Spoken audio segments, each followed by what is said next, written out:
खबर उत्तराखंड देख रहे हैं आप सब और मैं हूं आपके साथ रूपाली शर्मा। तो चलिए बुलेटिन की शुरुआत करते हैं। नए टैरिफ ऑर्डर में उत्तराखंड विद्युत नियामक ने यूपीसीएल पर बाजार से शॉर्ट टर्म अवधि की बिजली खरीद पर 5% की सीमा लागू कर दी है। इससे अधिक बिजली खरीद प्रतिबंधित करना यूपीसीएल के लिए भारी साबित हो सकता है। निगम अब इस परेशानी से बाहर निकलने का रास्ता तलाश रहा है। यूपीसीएल इस साल 1804.6 करोड़ यूनिट बिजली आपूर्ति करेगा। हर साल आमतौर पर 80% बिजली तो राज्य, केंद्रीय पुल और दीर्घकालीन अवधि, लघु अवधि के टेंडर से उपलब्ध कराई जाती है। बाकी 20% बिजली शॉर्ट टर्म अवधि की होती है, जिसकी आपूर्ति इंडियन एनर्जी एक्सचेंज या शॉर्ट टर्म टेंडर से की जाती है।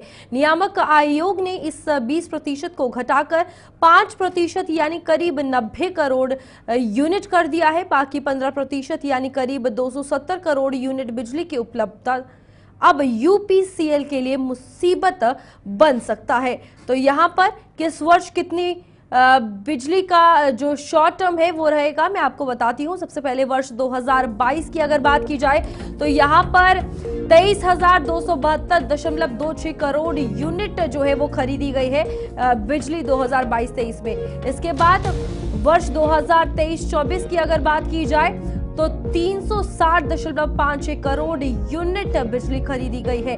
इसके बाद 2024-25 में 230.29 करोड़ यूनिट बिजली जो है वो दिसंबर 24 तक खरीदी गई है। तो यहाँ पर यूपीसीएल ने इस वर्ष 261 करोड़ की जरूरत जताई है। तो यहाँ पर कितनी बिजली किस वर्ष खरीदी गई है ये आपको बता रहे हैं। फिलहाल आपको बता दें कि यहाँ वर्ष 2025-26 में 261.29 करोड़ यूनिट बिजली जो है वो खर्च की जा चुकी है। तो वर्ष 2026-27 में कहा जा रहा है कि 308.29 करोड़ यूनिट जो है बिजली खरीदी जाएगी। यहाँ पर फिलहाल आप देखिए कि किस तरीके से किस वर्ष कितनी बिजली खरीदी गई है, तो ये आपको बताया। फिलहाल हमारे साथ धनराज गर्ग हमारे संवाददाता जुड़ चुके हैं। धनराज, बताइएगा क्या कुछ जानकारी है इस हवाले से, क्योंकि यहाँ पर अब कहा जा रहा है कि ये जो 5% किया गया है, बढ़ाया गया है, ये भारी पड़ सकता है यूपीसीएल पर। बिल्कुल रूपाली, देखिए उत्तराखंड को ऊर्जा प्रदेश कहा जाता है, लेकिन एक विडंबना यह है कि ऊर्जा प्रदेश होने के बावजूद भी जो बिजली है वो यहाँ पर नहीं मिल पाती है, यानी कि यूपीसीएल को बाहर से बिजली खरीदनी पड़ती है। लेकिन इस बार जो यूपीसीएल में जो 5% पर प्रतिबंध लगाया गया है, यानी कि जो बिजली बाहर से खरीदी जाती है उसमें 5% की कटौती की गई है, और ये कहीं ना कहीं यूपीसीएल पर भारी पड़ सकती है, क्योंकि गर्मी के सीजन में कहीं ना कहीं जो बिजली है वो उसकी कमी देखने को मिलती है। लोगों को पूरी बिजली नहीं मिल पाती है, जिसके कारण कई बार जो है बिजली चली जाती है और जिसके कारण काफी परेशानियां उठानी पड़ती हैं। लेकिन जिस तरीके से यूपीसीएल ने 5% पर रोक लगाई है, उसको लेकर कहीं ना कहीं मुसीबत यूपीसीएल के लिए सामने खड़ी हो सकती है। इसके लिए अब कहीं ना कहीं निगम जो है इस परेशानी से बाहर निकलने का रास्ता भी ढूंढ रहा है। हालांकि जो यूपीसीएल है इस साल 1804.6 करोड़ यूनिट बिजली आपूर्ति करने की बात कह रहा है, लेकिन जिस तरीके से देखा जाए कि यदि इस तरीके से 5% पर प्रतिबंध लगता है तो किस तरीके से उस बिजली को पूरा किया जाएगा ये देखने वाली बात होगी। लेकिन आपको ये भी बता दूं कि जो हर साल आमतौर पर 80% जो बिजली है वो राज्य, केंद्रीय पुल, दीर्घकालीन अवधि से खरीदी जाती है, और इसके साथ ही 20% बिजली जो है शॉर्ट टर्म से की अवधि की होती है, जिसके लिए जो आपूर्ति करता है वो इंडियन एनर्जी एक्सचेंज से की जाती है। और आप देखिएगा कि जिस तरीके से बिजली पर 5% घटाया गया है तो इससे कहीं ना कहीं लोगों को काफी परेशानियों का सामना उठाना पड़ सकता है। धनराज, यहाँ पर जो डेली उपभोक्ता है बिजली के, उन पर क्या कुछ असर पड़ेगा इन सब चीजों से? बिल्कुल, देखिए उपभोक्ताओं पर कहीं ना कहीं असर इसका जरूर देखने को मिलेगा, क्योंकि उत्तराखंड के अंदर जो बिजली के कट हैं वो लगातार देखने को मिलेंगे, क्योंकि गर्मी का सीजन है और गर्मी के सीजन में कहीं ना कहीं अधिक बिजली चाहिए होती है। तो उसको देखते हुए कहीं ना कहीं अब एक परेशानी यूपीसीएल के सामने जरूर खड़ी हो चुकी है, क्योंकि 5% पर जो रोक लगी है उससे कहीं ना कहीं बिजली आपूर्ति करने में काफी दिक्कतों का सामना यूपीसीएल को भी करना पड़ेगा, और इसके साथ ही उपभोक्ताओं को भी कहीं ना कहीं इसका हर्जाना भरना पड़ेगा। यहाँ पर ये भी कहा जा रहा था कि उत्तराखंड में जो बिजली के रेट्स है वो भी बढ़ा दिए गए हैं। यहाँ पर यूनिट्स के अकॉर्डिंग अगर बात की जाए तो दरें बढ़ा दी गई हैं। उसके बाद ये फैसला, अब यहाँ पर मुसीबत तो आम जनता के लिए है। जी बिल्कुल, देखिए आपने सही कहा है। अभी हाल ही में बिजली की जो दरें हैं उन पर भी रेट बढ़ाए गए हैं, और इसके साथ ही देखिएगा कि मुसीबत कहीं ना कहीं पब्लिक को ही झेलनी पड़ती है, क्योंकि चाहे हम दरों की बात करें, दरों को लेकर भी मुसीबत पब्लिक को झेलनी पड़ती है। और इसके साथ ही यदि बिजली के कट लगते हैं तो उससे भी कहीं ना कहीं मुसीबत लोगों को ही झेलनी पड़ती है। और गर्मी के सीजन में इस तरीके से बिजली का कट होना कहीं ना कहीं एक मुसीबत भरा समय हो सकता है, क्योंकि गर्मी में जब इस तरीके से बिजली जाती है तो कहीं ना कहीं गर्मी की मार भी लोगों को झेलनी पड़ती है। और ऐसे में कहा जा सकता है कि जो चारों तरफ से मुसीबत आती है वो कहीं ना कहीं उपभोक्ताओं को झेलनी पड़ती है। हालांकि जो यूपीसीएल है वो बिजली की आपूर्ति पूरी करने की कोशिश जरूर करेगा, और जिस तरीके से आयोग की तरफ से कहा भी जा रहा है कि जो इस बार बिजली खरीदी जाएगी उसमें कहीं ना कहीं जो कहा जाए कि जो यूनिट है वो अधिक खरीदी गई है। और इसी को देखते हुए कहीं ना कहीं ये फैसला लिया गया है कि 5% पर जो है रोक लगाई गई है। ठीक है धनराज, बहुत बहुत धन्यवाद हमारे साथ जुड़ने के लिए और तमाम जानकारी देने के लिए। तो यहाँ पर बाजार में बिजली की खरीदारी जो है वो महंगी हो चुकी है, और ये गर्मी में बिजली का करंट जो है उपभोक्ताओं को लग रहा है, जहाँ पर दरें तो बढ़ी हैं और 5% पर भी अब रोक लगा दी। फिलहाल आगे बढ़ेंगे, जहाँ पर महज 2 दिनों के भीतर हल्द्वानी और कालाढूंगी क्षेत्र में कुल 21 मदरसे सील कर दिए गए हैं। इनमें से 18 मदरसे हल्द्वानी में और 3 मदरसे कालाढूंगी में स्थित थे। उत्तराखंड मदरसा बोर्ड में इन मदरसों का रजिस्ट्रेशन न होना प्रशासन की कार्रवाई का आधार था। जिलाधिकारी और शिक्षा विभाग की संयुक्त कार्रवाई में पाया गया कि ये मदरसे बिना किसी वैध अनुमति के संचालित हो रहे थे। नियमों के मुताबिक राज्य में संचालित हर मदरसे का पंजीकरण अनिवार्य है, ताकि शिक्षा की गुणवत्ता और बच्चों की सुरक्षा सुनिश्चित की जा सके। प्रशासन का कहना है कि ये कार्रवाई आगे भी जारी रहेगी, और जो भी संस्था नियमों का उल्लंघन करती पाई जाएगी उस पर सख्त कार्रवाई की जाएगी। वहीं स्थानीय स्तर पर इस कार्रवाई को लेकर मिलीजुली प्रतिक्रियाएं सामने आ रही हैं। हमारे 10 ऐसे मदरसे हैं जो रजिस्टर्ड थे मदरसा बोर्ड में। इसके अतिरिक्त 18 मदरसे ऐसे थे जो नॉन रजिस्टर्ड थे, अपंजीकृत थे, तो उनके विरुद्ध कार्रवाई की गई है। इसमें सीलिंग की प्रक्रिया की गई है, अंडरटेकिंग्स ली गई हैं। ये 2 दिन कार्रवाई चली है, 13 और 14 तारीख को, और 18 मदरसों की सीलिंग और अन्य प्रक्रिया कंप्लीट हो चुकी है। सर दूसरे दिन था, कल भी 3 दिन होते, तो आज कितनी तरह कार्रवाई की है? देखिए 14 हमने कल करे थे और बचे हुए 4 पे आज कार्रवाई हुई है। अब बाकी और कार्रवाई इसके बाद नहीं, जितना डेटा था हमारे पास जिला जनसंख्या कल्याण अधिकारी के माध्यम से, तो वो सारे डेटा के बेस में हमारी कार्रवाई पूर्ण हो चुकी है। उत्तराखंड में हिमालय राज्यों का जल्द ही एक मंच पर सांस्कृतिक समागम दिखाई देने वाला है। संस्कृति साहित्य एवं कला परिषद में इसका पूरा खाका खींच लिया है।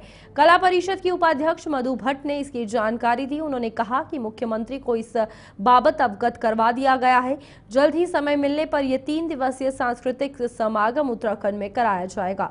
उन्होंने बताया कि उत्तराखंड की संस्कृति पूरे देश दुनिया में विख्यात है। इसी को अन्य हिमालय राज्यों में जाने के लिए ये प्रयास किए जा रहे हैं, ताकि पहाड़ी राज्य एक दूसरे की संस्कृति से और रूबरू हो सके। साहित्य कला परिषद के माध्यम से हम जो हमारे हिमालयी राज्य हैं उनकी संस्कृति का आदान प्रदान करते हुए एक बृहद कार्यक्रम करने की योजना है। माननीय मुख्यमंत्री श्री पुष्कर सिंह धामी जी को भी मैंने उस कार्य योजना से अवगत कराया है, उनको लिखकर पत्र दिया है। साथ में हमारे जो सचिव हैं, संस्कृति सचिव, उनको भी मैंने पत्र दिया है कि हम चाहते हैं कि पूरे उत्तराखंड की जो संस्कृति है वो पूरे विश्व में जानी जाती है। यहाँ के जो लोक कलाकार हैं, यहाँ का साहित्य है, यहाँ की जो चित्रकला है, अगर मैं कहूँ कि ऐपण कला जो पूरे विश्व में आज एक अलग ही पहचान रखती है, तो सबसे पहले संस्कृति साहित्य कला परिषद के माध्यम से हमने इसमें ऐपण कला के माध्यम से पूरे उत्तराखंड ही नहीं पूरे अन्य राज्यों में भी यहाँ की जो कला को एक पहचान दिलाई है। अभी हम संस्कृति साहित्य कला परिषद के माध्यम से हिमालय सांस्कृतिक राज्यों की जो संस्कृति है उसका आदान प्रदान करते हुए जो हमारे जो हिमालयी राज्य हैं उन राज्यों के साथ उन राज्यों का यहाँ पर एक सांस्कृतिक समागम किया किया जाएगा। उसमें 3 दिन का हमारा प्रमुख ये है कि 3 दिन का जो हमारा सेमिनार जो उसमें आयोजित किया जाएगा, उसमें यहाँ के साहित्य को भी, यहाँ की कला को भी और यहाँ के लेखन, वादन, जो नृत्य कला है, सभी कलाओं का यहाँ पे सामंजस्य आप लोगों को एक मंच पर दिखाई देगा।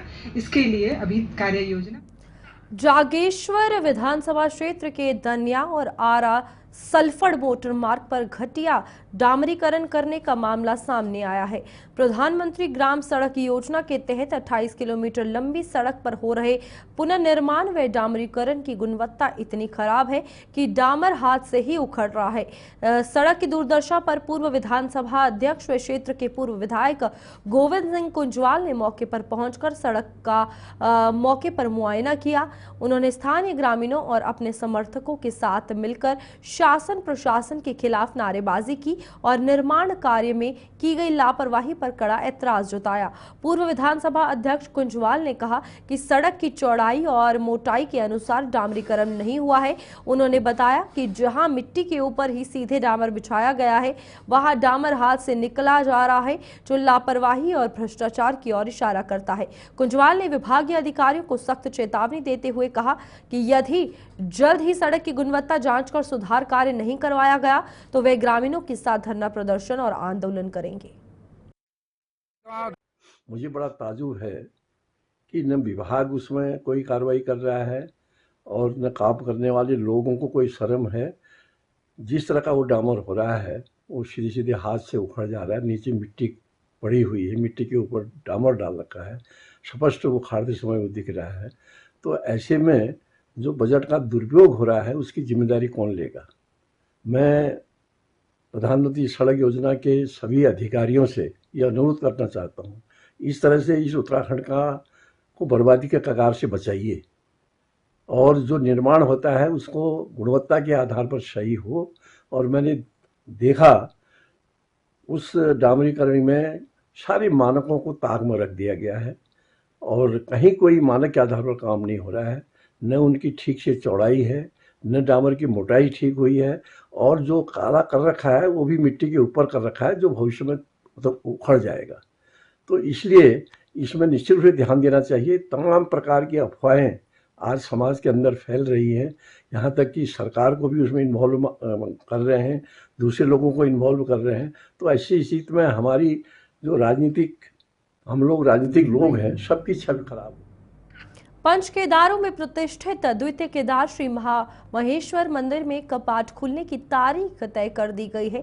इस वर्ष बुधवार 21 मई कर्क लग्न पूर्वाह 11:30 पर शुभ मुहूर्त पर विधि विधान से मंदिर के कपाट खोले जाएंगे। तृतीय केदार श्री तुंगनाथ के कपाट शुक्रवार 2 मई को मिथुन लग्न में 10:15 पर यानी कि 10:15 बजे खुलेंगे। श्री तुंगनाथ जी के शीतकालीन प्रवास श्री मरकटेश्वर मंदिर मक्कूमठ में आयोजित कार्यक्रम में आचार्य पुजारी विजय भारत मेठाणी ने कपाट खुलने की तिथि घोषित की है। श्री महेश्वर जी के कपाट खुलने की तिथि घोषित होने के बाद मुख्य कार्याधिकारी विजय प्रसाद थपलियाल की ऊखी मठ में यात्रा समीक्षा तथा केदार सभा से बैठक श्री बद्रीनाथ केदारनाथ मंदिर समिति मुख्य कार्याधिकारी विजय प्रसाद थपलियाल ने श्री महामहेश्वर मंदिर एवं श्री तुंगनाथ मंदिर के कपाट खुलने की तिथि निश्चित होने पर सभी श्रद्धालुओं को बधाई देते हुए कपाट खुलने की तिथि की जानकारी दी।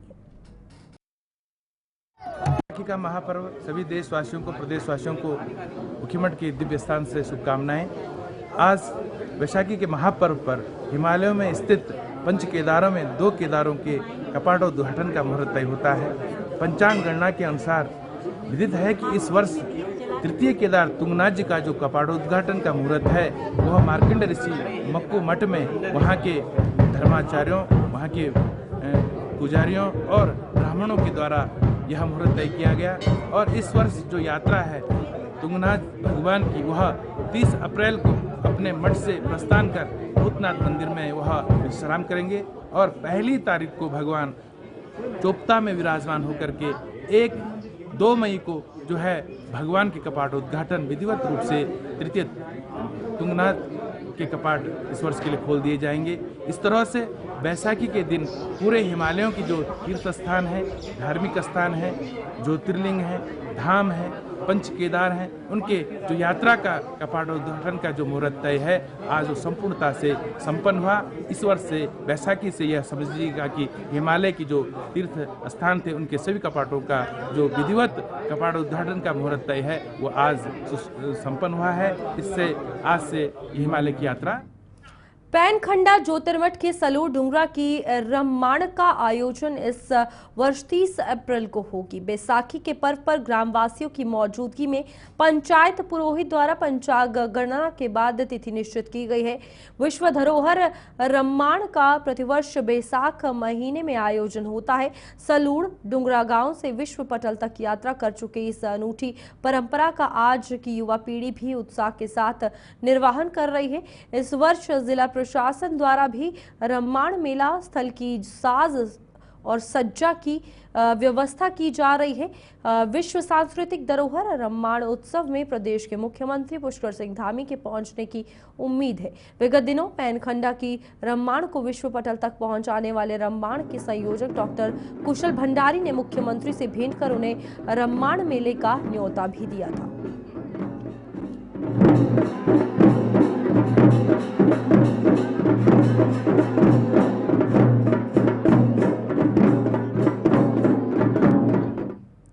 लालकुआं कोतवाली क्षेत्र के अंतर्गत मुक्तिधाम के समीप ट्रेन की चपेट में एक हाथी आ गया, जिसमें हाथी की दर्दनाक मौत हो गई। ये मामला तराई पूर्व वन प्रभाग डिवीजन की गौला रेंज का है। बताया जा रहा है कि ट्रेन की जोरदार टक्कर से हाथी पटरी के समीप बने घर में जाकर गिरा, जहां उसकी मौत हो गई। इस घटना की सूचना मिलने के बाद वन विभाग की टीम मौके पर पहुंची और घटना की जांच शुरू की। पूर्व में भी उक्त स्थान पर कई हाथियों की ट्रेन की चपेट में आकर दर्दनाक मौत हुई है। श्री केदारनाथ घाटी के छोटी लिंचौली के करीब संदिग्ध परिस्थितियों में शव मिलने से हड़कंप मच गया। इसकी सूचना मिलने के बाद एसडीआरएफ टीम द्वारा घटनास्थल पर पहुंचकर त्वरित कार्रवाई करते हुए लिंचौली मार्ग में पड़े उक्त व्यक्ति के शव को बॉडी बैग में डालकर स्ट्रेचर द्वारा गौरीकुंड तक लाकर जिला पुलिस के सुपुर्द किया गया। उक्त व्यक्ति नेपाली मूल का निवासी है। वह कल अपने साथियों के साथ केदारनाथ मंदिर की ओर जा रहा था। वह अचानक उक्त व्यक्ति रास्ते में ही रुक गया। मृतक व्यक्ति की पहचान दिल बहादुर पुत्र रत्नुबुदा निवासी ग्राम गुरवा कोट वार्ड नंबर 6 जिला सुरखेत नेपाल के रूप में की गई है। पुलिस ने मामला दर्ज कर मामले की जांच शुरू कर दी है। चारधाम यात्रा में भाजपा प्रदेश अध्यक्ष ने संगठन के कार्यकर्ताओं के सहयोग की बात क्या कही, तो इस पर अब कांग्रेस ने गंभीर सवाल उठाने खड़े कर दिए हैं। कांग्रेस अध्यक्ष ने तो इतना तक कह दिया है कि भाजपा कार्यकर्ताओं की नजर अब चारधाम मार्ग पर छोटे छोटे व्यवसाय करने वाले स्थानीय लोगों पर है। जो लोग यात्रा मार्ग पर अपना छोटा सा ठिया लगाकर स्थानीय उत्पाद और खाने पीने की जरूरत का सामान रखते हैं, उनसे उनकी आजीविका चलती है और वे चारधाम यात्रा का बेसब्री से इंतजार करते हैं। ऐसे में भाजपा के कार्यकर्ताओं की नजर उनके छोटे व्यवसायों पर भी है। लिहाजा भाजपा के कार्यकर्ता चारधाम यात्रा मार्ग पर जाने की बात कह रहे हैं। इसके अलावा उन्होंने ये भी आरोप लगाया कि बीजेपी माइनॉरिटी के लोगों पर वहां जाने के लिए रोक लगा रही है, तो 50% से अधिक लोग वहां पर घोड़े खच्चर चलाने का काम करते हैं।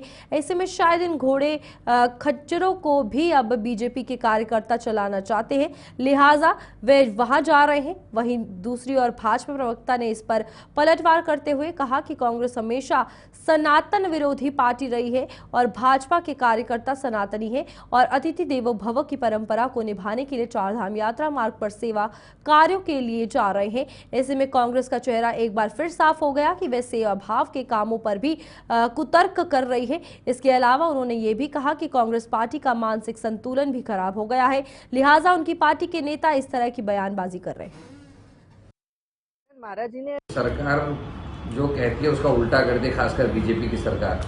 अब ये इन्होंने कहा कि हमारे कार्यकर्ता मोर्चा चल रहे हैं। मुझे लग रहा है जो लोकल के लोग छोटे छोटे खुमचे लगा के मैगी चाय इत्यादि बांटते थे, पकौड़ी बांटते थे, इनके कार्यकर्ताओं की नज़र अब उन खुंचू पर और उन दुकानों पर भी आ गई है, ऐसा मुझे लगता है। और पहले माइनॉरिटी को वहाँ जाने से मना कर रहे हैं, तो 50% से ज़्यादा खच्चर और घोड़े तो माइनॉरिटी के हैं। शायद उन घोड़ों खच्चरों को चलाने का काम भी बीजेपी के कार्यकर्ता करेंगे, ऐसा लगता है। जिस प्रकार का बयान दे रहे हैं वो एक बार फिर ये साबित करता है कि कांग्रेस पार्टी सनातन विरोधी पार्टी है, क्योंकि भारतीय जनता पार्टी के कार्यकर्ता चारों धाम यात्रा में वहां पर लोग तीर्थ यात्रियों की चीजों को देखने जा रहे हैं, तीर्थ यात्रियों को किसी प्रकार की दिक्कत ना आ पाए। तो भारतीय जनता पार्टी की ये जो सोच है कि अपने कार्यकर्ताओं को भी अब बात करते हैं उत्तराखंड सरकार में नए दायित्वधारियों की। पुष्कर सिंह धामी की सरकार ने हाल ही में नए दायित्व से कई नेताओं को नवाजा है, जिसके बाद जिम्मेदारी मिलने पर जहां नेता खुश है वहीं मुख्यमंत्री का आभार भी जताया गया है।